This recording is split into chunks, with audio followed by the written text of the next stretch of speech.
Really pleased that you can join us today. So this is an online briefing for researchers and applicants who are interested in submitting for the project Multi-Hazard Public Information and Warning Platforms for the Future.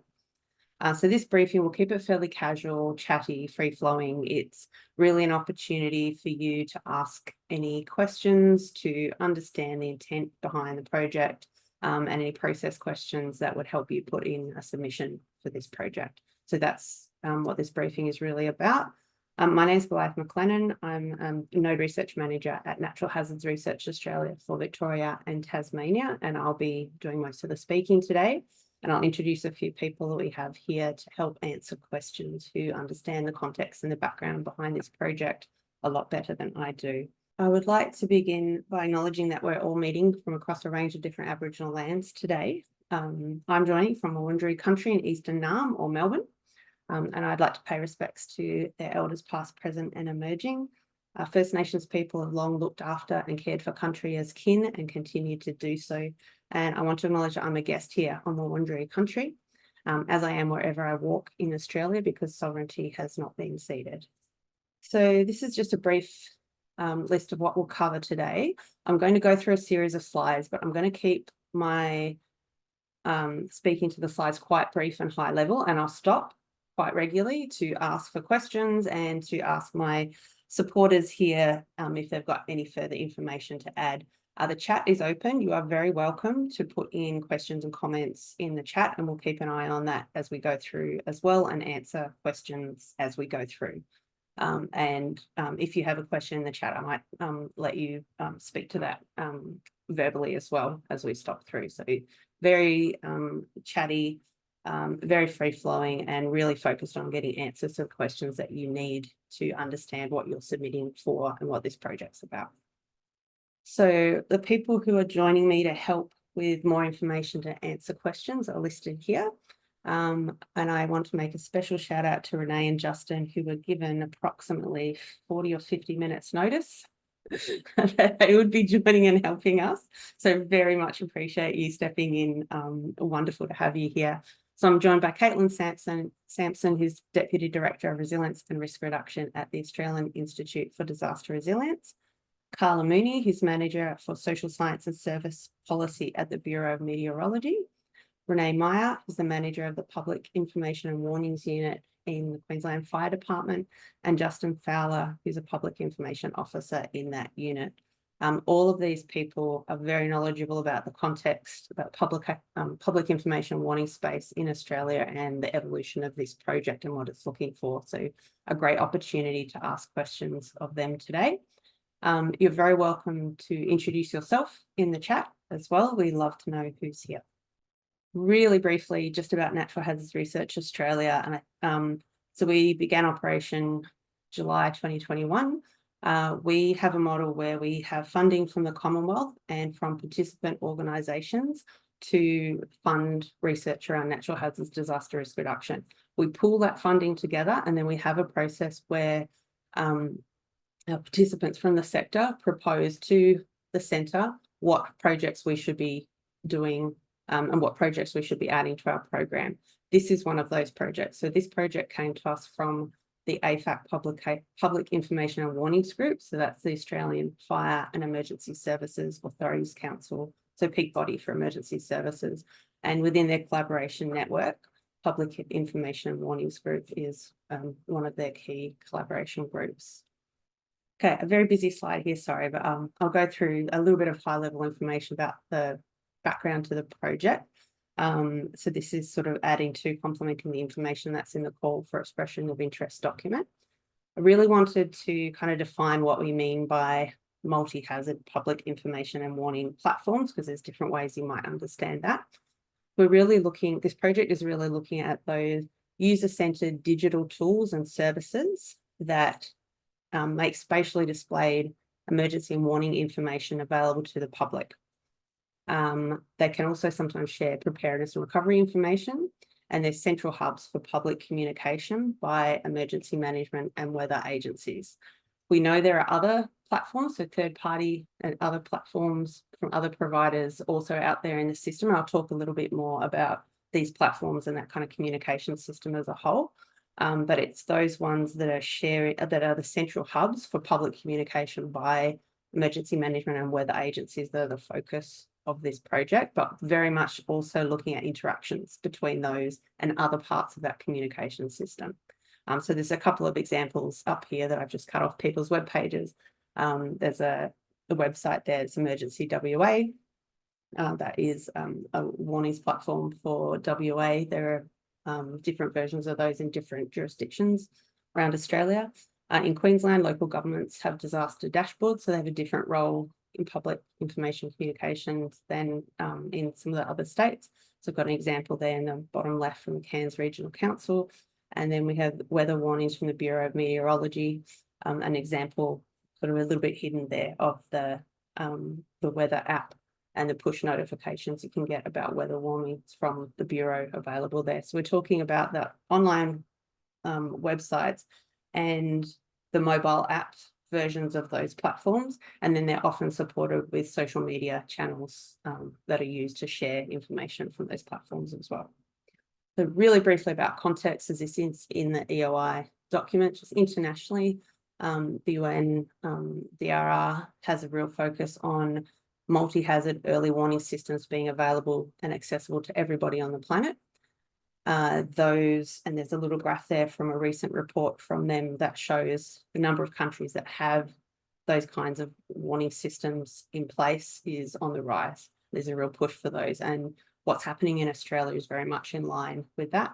It's very much about warnings for all. So there's very much an equity aspect to this, that those warnings aren't just there on a platform, but are accessible to different people with different communication needs and experiences. And that's a key part of this program, this project as well, is looking at different types of users and their needs and how they are accessing and able to use information from these platforms.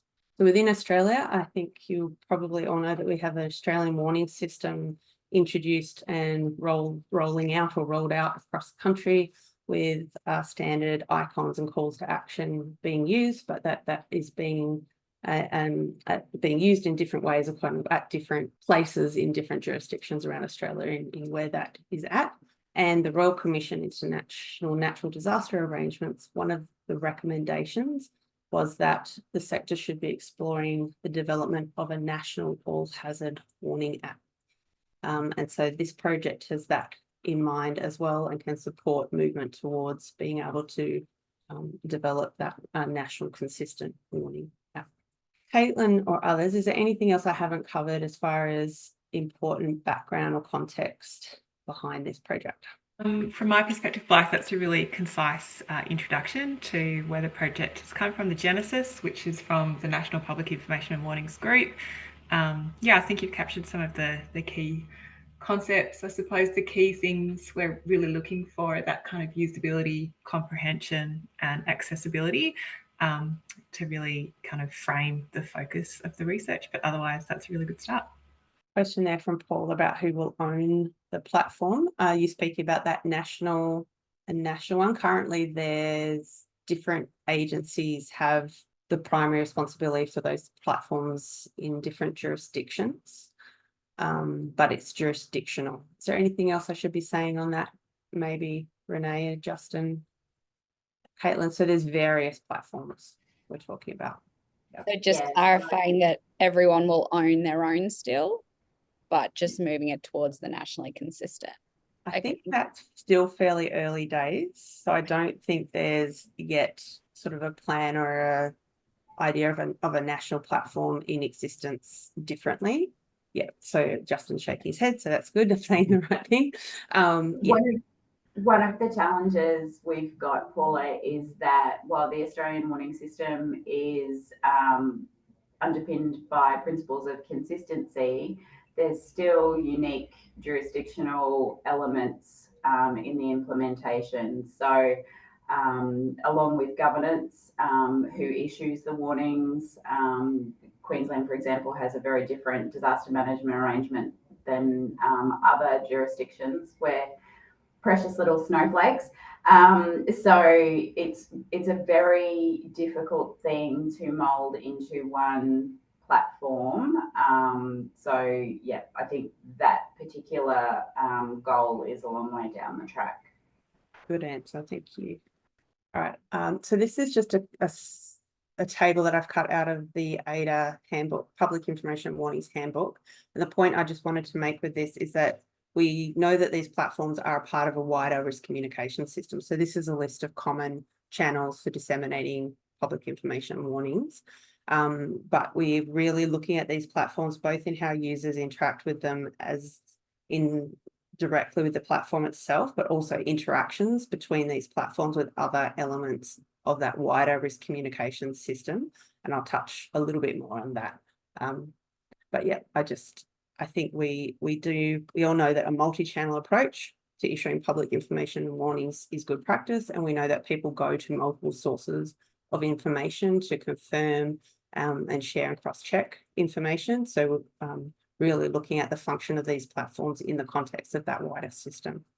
So what are we looking for? So this is the objective of this project. It's really exploring current and changing perceptions and usage of these platforms amongst Australian communities with, as Caitlin said, that focus on usability, comprehension and accessibility for all communities, including people that have particular communication information needs. So for example, looking at use by all generations, people from culturally and linguistically diverse backgrounds, people with disabilities, Aboriginal and Torres Strait Islander communities, for example. So making sure that those platforms work for different types of users.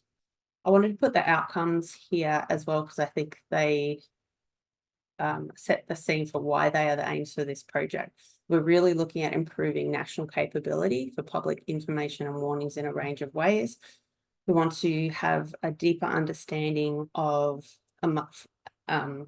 so for emergency management and weather agencies to have a deeper understanding of communities' hazard and emergency communication needs, preferences and capabilities, and to be able to develop and further refine platforms in line with that. And looking at improving, increasing the reach of public information and warnings so that people can make timely and appropriate decisions. And this project is also, we have that future focus. So it's also about informing the design and use of these platforms moving forward. And there will be, we'll touch on a little bit more, a focus on developing something to apply this research to the sector through the development of principles, guidelines, standards, for example, that can be used to inform these platforms moving forward. This is a little list of some of the, I think we call them key knowledge gaps or key knowledge needs. So I want to acknowledge that this is a little bit of a wish list. So we're looking for a project and an approach to doing this project that as much as possible can attend to these knowledge needs. But I do understand that targeting each of these specifically within an empirical project, when we understand that you wouldn't be able to tick off all of these with specific research design specifically, but an approach that is generating information, understanding about these as much as possible. So it's, I guess, a little bit of a methodology or a design challenge put out there to you. So things that we're looking at needing to know more about in order to make those platforms as effective and usable and comprehensive and accessible to people as possible. So firstly, conditions under which the platforms might actually overwhelm people with information. These are multi-hazard platforms. There's a lot of information on there. There is text information and visual information through maps and icons and calls to action, etc. When is that information enabling for people, and when might it be overwhelming for people? We're looking at understanding how people receive and understand different kinds of warnings in interaction with each other. So in the images there, I've got the Australian Warning System icons. So warnings from the Australian Warning System and calls to action there.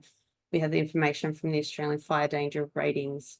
We have weather warnings from BOM, etc. So people are processing these different types of information. So how are they making sense of these in interaction with each other? We're also interested, and I'll throw to Renee and Justin in a moment on this one, in understanding how the effectiveness of the calls to action that are in the Australian Warning System that are shared on these platforms, especially when there might be multiple calls to action for different types of hazards in a similar area. So you could imagine there could be calls to action related to flood and storm at the same time, for example, to heat and bushfire.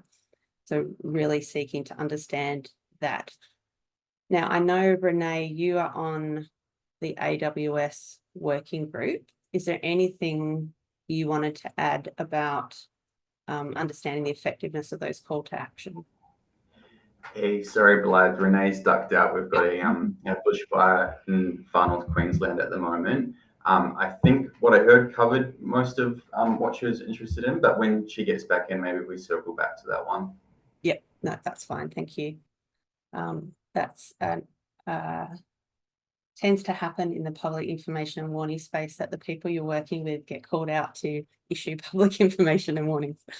Okay, so other things that we're interested in understanding more is the extent of community reach of these platforms and how they fit with other formal and informal warning sharing tools, like people resharing through social media, Facebook, like telephone trees example, etc., because we know that people use these platforms as one source of information, but they use others as well, and they share information. So understanding how that interaction works. Also interested in understanding how these platforms fit or how the information from these can be displayed in third-party platforms. So thinking especially about the kind of big tech platforms, so things like Google Crisis Alert that take information from these platforms and reshare. Also interested in anything that this research can tell us about the community engagement and community education that can happen before events occur that can support how people understand and comprehend the information on these platforms. So we know that the warnings is part of a wider sort of engagement and spectrum between agencies and community members, and what else might be done around in their more engagement and education space to support people getting the most benefit out of the information that's coming through on these platforms. And then kind of a bit of the fun part is looking at projected future community communication preferences and how they might be pulled into these platforms. So what's coming over the horizon? How is AI and things going to be shaping and influencing people's preferences and use of communication and information, and how might we start to get ready for that and build some of that into these platforms? Okay, getting down to specifics of what we'd like this project to do, there's generally sort of three parts to it. One is what we've called a systematic analysis of the current state of multi-hazard public information and warnings platforms, both knowledge and practice. This is quite a dynamic space. There's a lot happening. There's a lot of developments and things underway in different jurisdictions with different agencies. There's also a lot of research. And I've put there, I think we didn't emphasize it enough, possibly in that call for EOI document, that to support that systematic analysis, we, with the support of AFAC and the Centre, we'd like this project to have a knowledge sharing forum of some kind where we can actually bring together some of the developments that are happening in different jurisdictions and some of that research that has occurred or is currently underway that is relevant to this space, because there's quite a lot there. So we'd like to support that systematic analysis by bringing that together. And I think that knowledge sharing forum in itself would be a really nice output from this project. The second part is empirical research. So this is the part that is looking to fill as many of those knowledge gaps as you feel you can attend to. This is empirical research that's really starting to look at examining those areas of usability, comprehension, and accessibility of these platforms and how people use them and how they interact with other information sources. So while this is a project that's looking at these technological platforms, there's definitely a strong social research component in here to understand the people and how they're making use of these platforms. There's a little bit more information about what that might look like in the call for EOI document, but we are really interested to hear from you, your ideas about what would be great empirical methods and approaches to get to answer some of those questions that we've identified as knowledge gaps.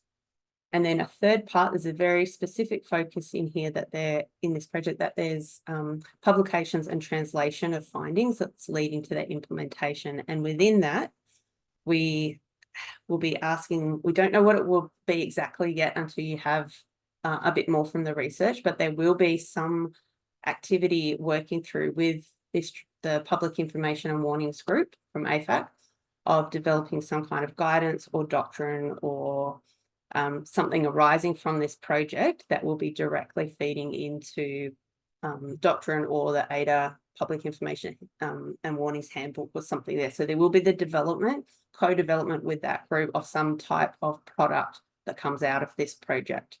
So, and so when you're budgeting and thinking about time, please allow for this co-development of some type of informational product that will be attending to sector needs from this project. And you might have some ideas about what that might look like as well.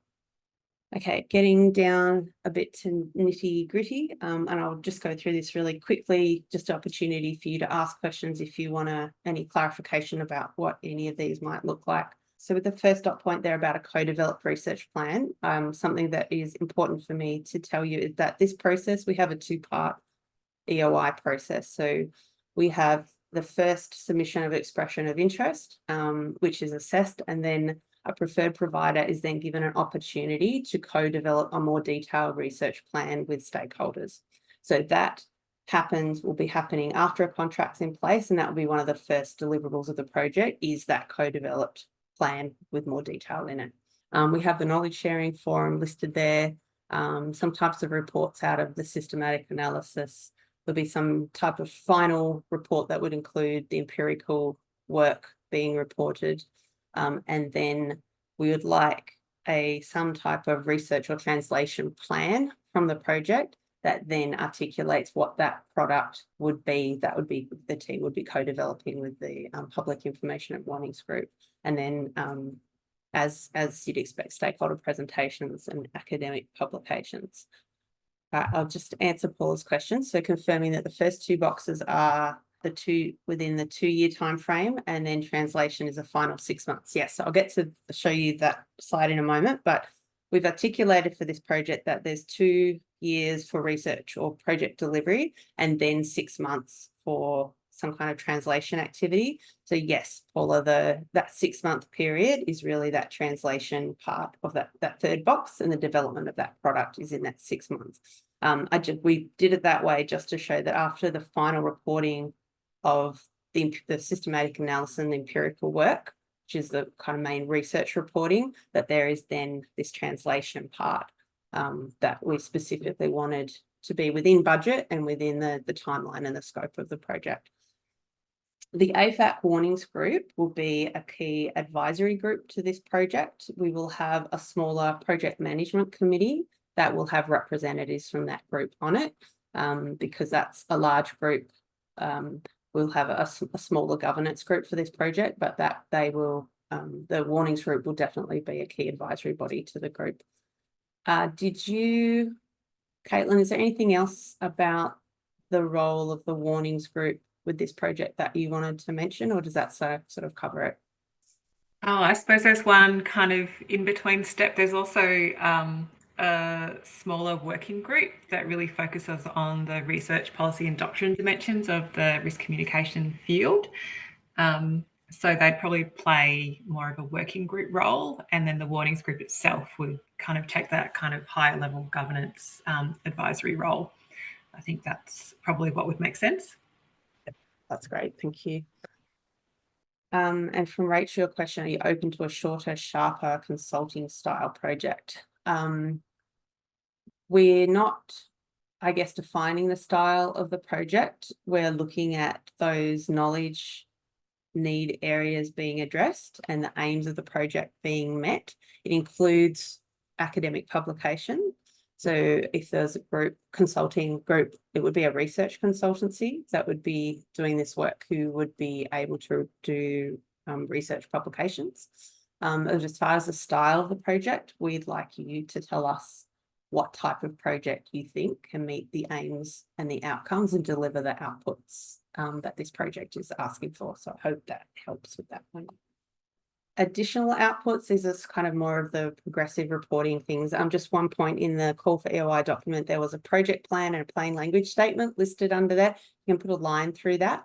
that is the same as the co-developed research plan. Sorry, so that's kind of listed there twice in different ways. So scrub that out. That's not extra on top of that co-developed research plan. It's the same thing. So just at the centre, we have quarterly progress reporting. We have that project utilisation plan that I mentioned. We have a short evaluation report at the end where we just share reflections back on the project so that we can look at improvements and what we can learn about managing projects moving forward. And we have communications outputs that we expect from projects, which includes things like presentations, public webinars, and what we call our hazard notes, which are shorter, plain language, kind of not a newsletter, but articles that we share widely that share research findings in a very accessible format. And as noted, they are also welcome any innovative outputs and ideas that you have around how we could share and communicate this research. Welcome to hear your ideas on that as well. But I wanted to note this specifically. We have the requirement for a collaborative approach directly listed in all our calls for expressions of interest. And this is very key to the way research projects work through that when they're managed through the centre. We expect researchers to undertake research in a collaborative way. We have project management committees that oversee and monitor projects, and we expect that researchers will kind of negotiate and discuss the project with that group and take on board contributions and thoughts on the project. So I just wanted to really, when you're putting in your expression of interest, we are looking for demonstrated evidence that you can be collaborative with stakeholder groups in the delivery of projects, and a showing of how you think about or approach the way that you collaborate with others in delivering projects. That's very important. You'll see in our evaluation criteria. As far as budget and timeframes, so total project budget for this is somewhere in the order of $400,000 to $600,000. So we'd love you to tell us what you can do to meet the aims and the outcomes we're looking for from this project with that budget, somewhere within that budget pocket. We do look at value for money. We're not just looking for cheap projects, we're looking for impactful projects achieving outcomes and aims that we're asking for with and looking at budget as a part of that. So it's not only budget, we're really looking at the value that we get for the budget that you're proposing. And as I noted before, and Paula did with her question, that it's a 2.5-year time frame with the research part of that systematic analysis and empirical work being done in the first 2 years, and then up to 6 months of coordinating, collaborating with AFAP groups, particularly the Public Information and Warnings Group, around research translation. Governance and reporting, I won't go into details on this, but if you have any questions about expectations around project governance and reporting that you'd like to ask, feel free to pop them in the chat, or when I pause in a moment, you can pop your hand up as well. The EOI process, just to let you know, all the information is here on the project page. Any questions you have about this project while you're putting your expression of interest together, please email them to research@naturalhazards.com.au. Please don't contact any of the people listed in this briefing or myself directly. We will provide written responses to any questions, and we'll share those responses on this project page as they come through. So right up to the submission date, please check on that project page for any information and answers that are being added to it. So the expressions of interest are due to us via that email address on Wednesday, 11th of December by 5 p.m. Australian Eastern Daylight Time. We are really strict with that. So we don't have extensions to submission times for individual submitters. So please try really, really hard to get it into that by that time, because if it's like an hour late or something, it breaks our heart. So just to let you know, that's a very firm submission date. So Erica, when the project might start? Yes, so project starts once contracts are in place. So we know that can take a little bit of time, and it will start with that co-development of that plan initially. We're looking at fairly early in the new year to start that. So we will be looking, I'll show timeline in a minute, we'll be looking at notifying who's the preferred provider is in January, so that they can get started on thinking about that planning, and we can get a contract in place. So we're looking, I think we'd be looking at startup in around Feb. Blythe, I just have a question about the forum. So you do the systematic literature review, and then we want to bring everyone together to knowledge share. From a budgeting perspective, is that something that we pop into the budget in terms of like room hire, catering, and all of that? Like that's all fine to include? That's a really good question. That might be a good one to send to research@naturalhazards.com.au. Otherwise, I might have to put Caitlin on the spot. Your team's cost to attend that.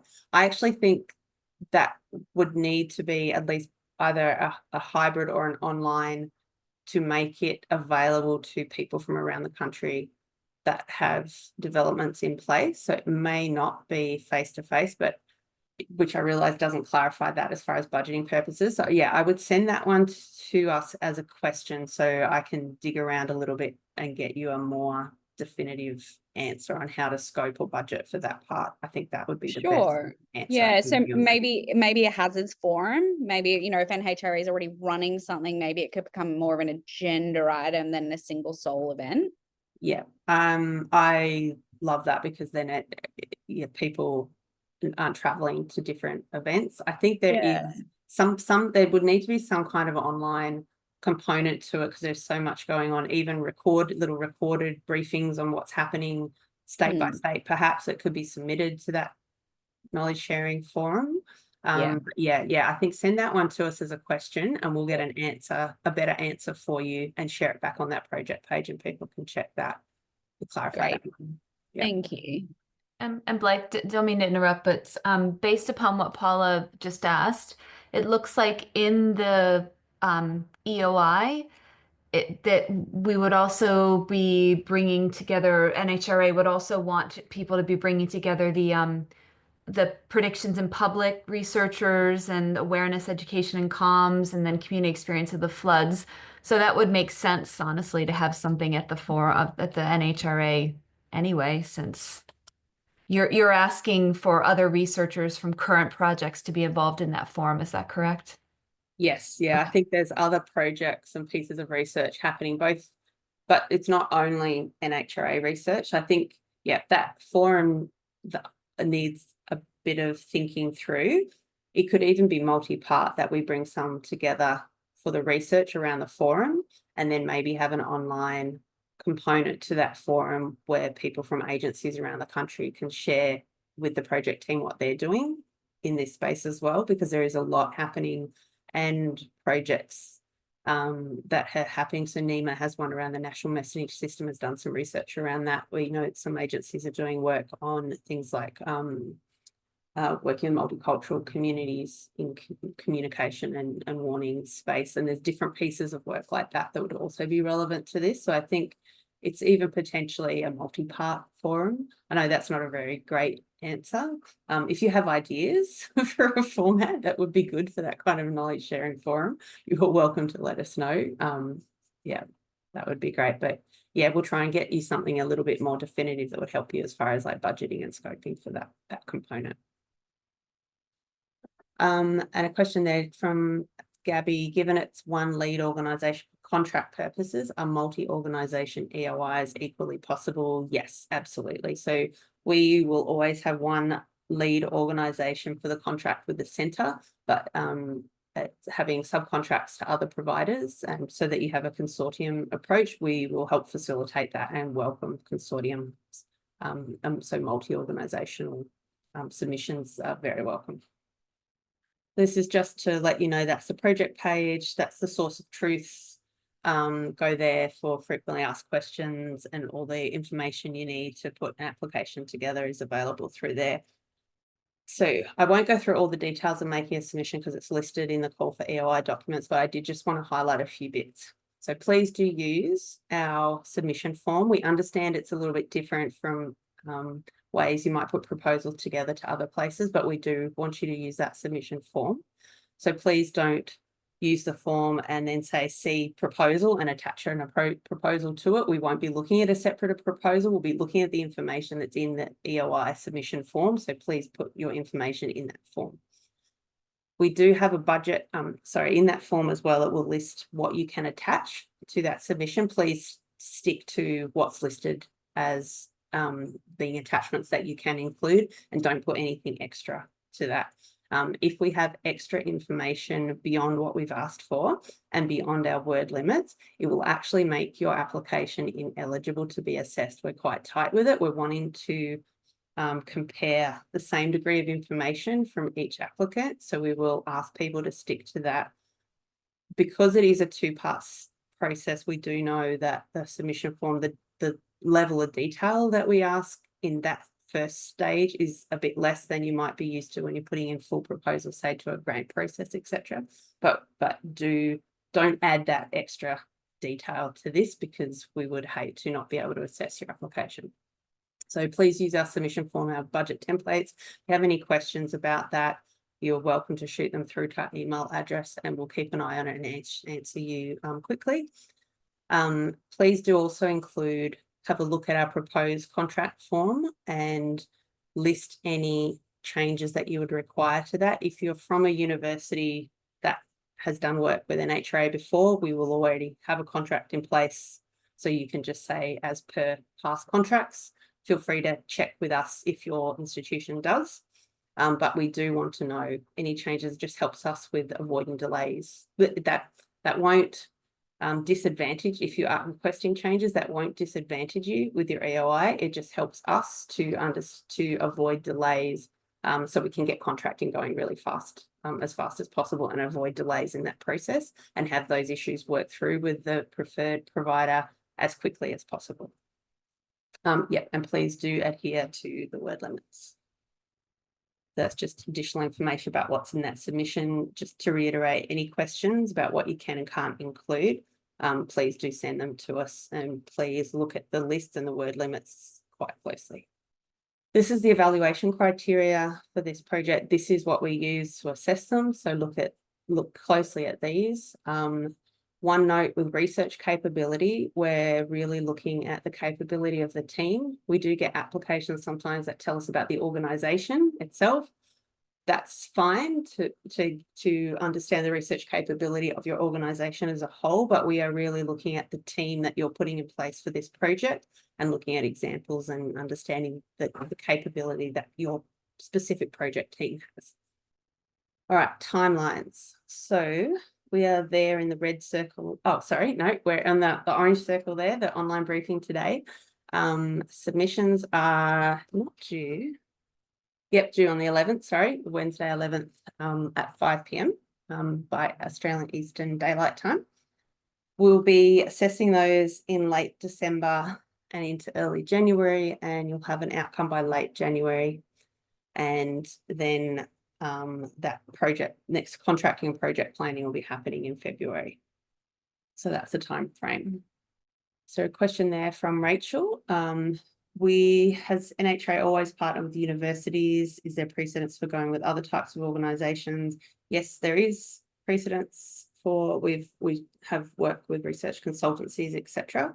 So we look at submissions on merit according to those evaluation criteria that we have. So others beyond universities are welcome to put in for projects. We do have academic publications, and we are looking for a high standard of research. So if it was a consultancy, it would need to be a consultancy that is a research consultancy with a really good research capability.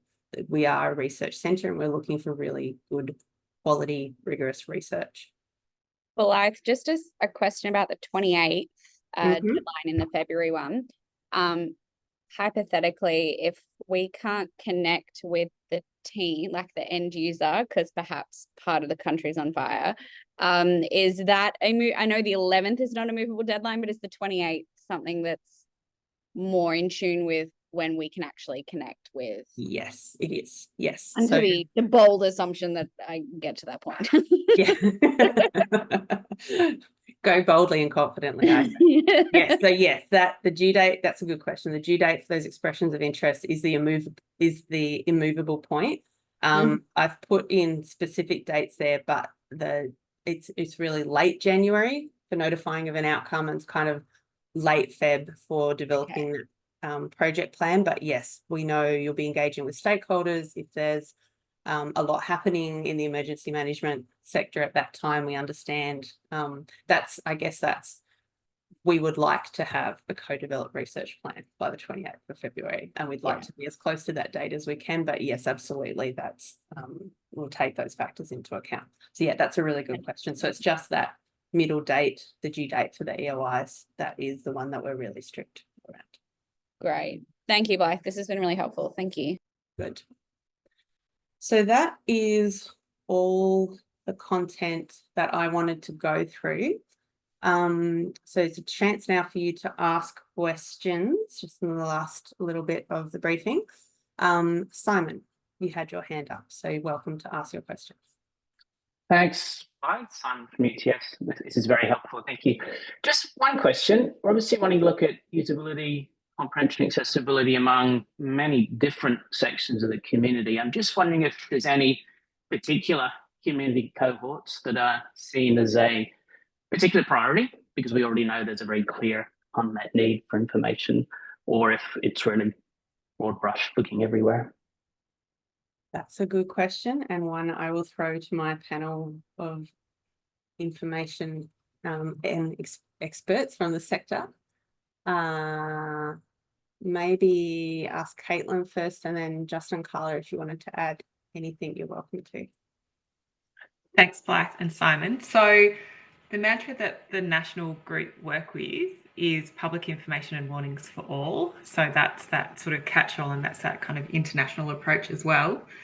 But I would certainly say that cold communities, remote communities, First Nations communities, people with different needs and risk levels would certainly be a priority.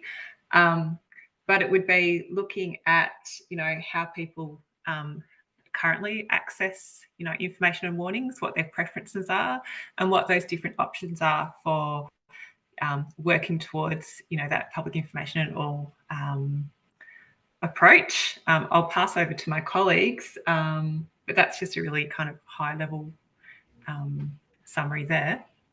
Thanks, Caitlin. Just to Caitlin's comments, yes, I agree. But the question I have a little bit in my mind is about digital equity.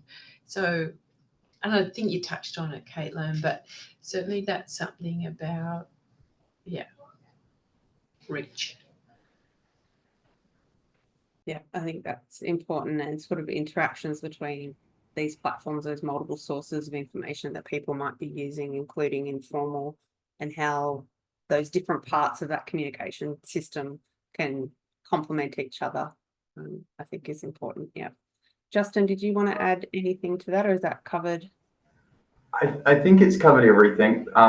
From our perspective, when we've worked with vulnerable communities under the Warnings for All model, we've particularly focused on First Nations, on people with disability, CALD, youth, remote, and seniors. I'll give people some time to think about other questions they might like to ask. But Carla, I wondered if you wanted to say a little bit more about interactions between different warnings and, for example, so warnings coming from the Bureau versus AWS and that kind of aspect, because I know that's something that's been talked about a little bit. Yeah, for sure. So I guess I think that's a very important consideration that we would like, especially from the Bureau's perspective, to understand that the sort of weather warnings and other weather information provide situational awareness and has a role in the broader warning landscape. So how that all is going to work together. I mean, separately, the Bureau is doing some investigation into redesigning our service, although that's at a very early stage in terms of there's not actually investment for implementation. But to understand the interaction between different sorts of information and how that affects the efficacy of response, I think is a really important consideration that I think we're quite interested in, and how you can get multiple hazards visualised and represented and understood and responded to. And there'll be places where there won't be Australian warning system warnings issued, where there will be a Bureau weather warning out, and that's particularly in remote areas. So I think some of that broader context is of interest. I'll just put a final call out if there are any other questions people have that they'd like to clarify while we are here in the last few minutes. Going once, going twice. No, that sounds good. Like I said, you're welcome to email us questions. Hope this has been helpful. Good luck. We really appreciate the work and effort that goes into putting expressions of interest in for our projects, and acknowledge the effort that everybody makes and are very grateful for it. So good luck. It's a great project. Can't wait to see this one kicking off. And thank you very much to everybody who has helped me with the briefing today. Renee and Justin for coming in at the last minute, Caitlin and Carla for being on hand. Yeah, and look forward to seeing this project unfold. Thank you very much for your time today.